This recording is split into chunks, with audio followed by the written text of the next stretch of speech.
The grief and anger, terms like hate crime and terrorism are also part of the conversation. But what does that all mean? What exactly is a hate crime? CCTV's Jim Spellman has been looking into that for us. He joins us live from our newsroom. Jim. Elaine, the difference between a hate crime, terrorism, murder can seem unimportant with a horrible crime like this that leaves 9 innocent people dead. But the differences are important in the eyes of the law and in the hearts of the community.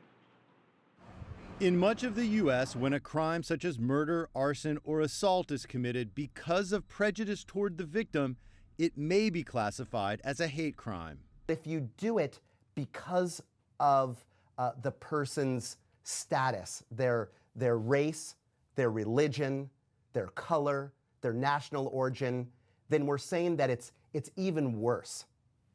And the penalties could be even worse. In 2013, 5,928 hate crimes were reported in the U.S., according to the FBI.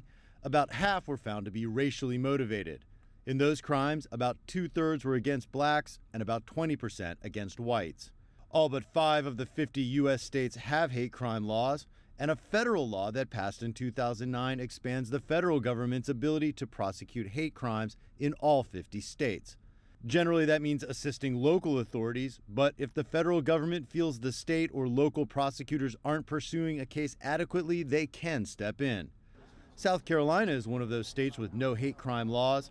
The federal government is investigating the Charleston church shooting as a potential hate crime and possibly an act of domestic terrorism. For domestic terrorism, they have to show that, number one, it was a violation of state or federal law, which is clear, but that it was done with the intention to intimidate the civilian population.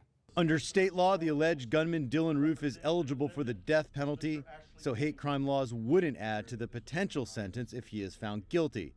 But judicial watchers say hate crime laws can have a powerful impact on communities and offer a broader sense of justice. It allows the nation to be honest with itself as to what's going on, what's happening, and the impact of what's happening here. What we find with hate crime specifically is that the United States is still struggling with racial differences and prejudice among one group to another. But words matter, and to many in the African American community, calling a crime like this a hate crime or an act of terrorism is important. It's an acknowledgement that racial bias is a reality and a sign that these issues are being taken seriously, regardless of the ins and outs of the laws, Elaine.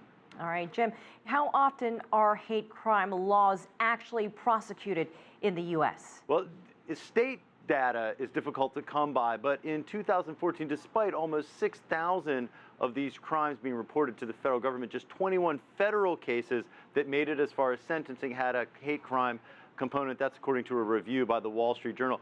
Often, prosecutors prefer to just prosecute the basic crime, since it can be much more difficult to convince a jury of the bias needed to get that hate crime conviction.